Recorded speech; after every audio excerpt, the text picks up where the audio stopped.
இன்றே டவுன்லோட் செய்து உங்கள் ஃபேவரட் ஷோக்களை என்ஜாய் பண்ணுங்க. என்ன சகல வீட்ல யாரும் குடியிருக்கிற மாதிரியே தெரியலையேப்பா. பாலடைஞ்ச வீடு மாதிரிலாம் இருக்கு. வீட்டுக்கு வந்த அந்த அம்மா சொன்ன அட்ரஸ் இதுதானே?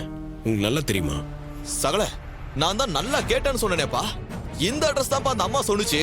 எனக்கு நல்லா தெரியும்பா. யாருமே இல்லையேங்க. சகல ஒருவேளை அந்த அம்மா ஏதாவது பொய்கை சொல்லிருக்குமா? அப்படியே இருந்தாலும் அந்த அம்மா எதுக்குப்பா பொய் சொல்லணும்? யாரோ பிளான் பண்ணி தாங்க இதெல்லாம் பண்ணிருக்காங்க. எதுக்காக தான் தெரியல.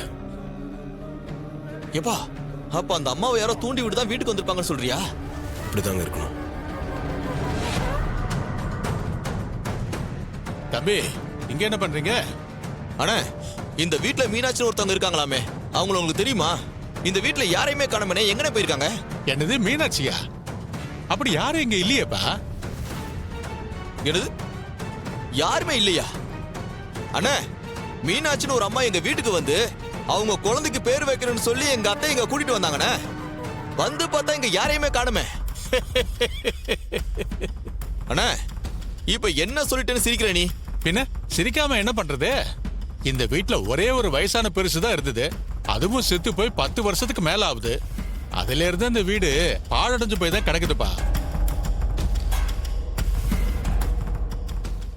அண்ணே செத்து போனவங்களுக்கு யாராவது சொந்த கிந்தன்னு அப்படிலாம் இருந்தா ஏன்பா இந்த வீடு இப்படி இருக்கு?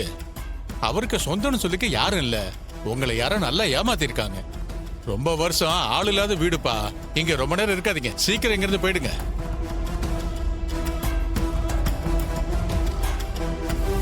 எப்பா சகல நீ சொன்ன மாதிரி இது வேற ஏதாவது பிரச்சனை போல இருக்கப்பா. அத்தையும் ரேவதி ஏதாவது பிரச்சனை மாட்டிருப்பாங்கன்னு பயமா இருக்குப்பா. இதுக்கு பின்னாடி அந்த சிவனாண்டியும் சித்தப்பாவும் இருப்பாங்கன்னு சந்தேகமா இருக்குங்க. நீ சொல்றதெல்லாம் உண்மையா இருக்கலாம் சகல, ஆனா அதுக்கு எதுவுமே ஆதாரம் இல்லையே. சரி போலாம் வாங்க.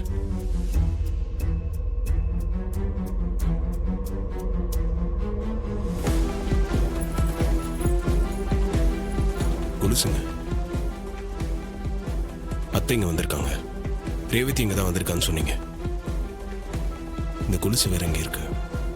இது தப்பா இருக்குங்க. சகல என்னப்பா சொல்ற? நீ சொல்றதுல பார்த்தா ஏதோ விபரீதமா இருக்கும் போலயே. எப்பா இப்ப ரேவதி அத்தை எப்படிப்பா கண்டுபிடிக்கிறது? சொல்றேன் வாங்க.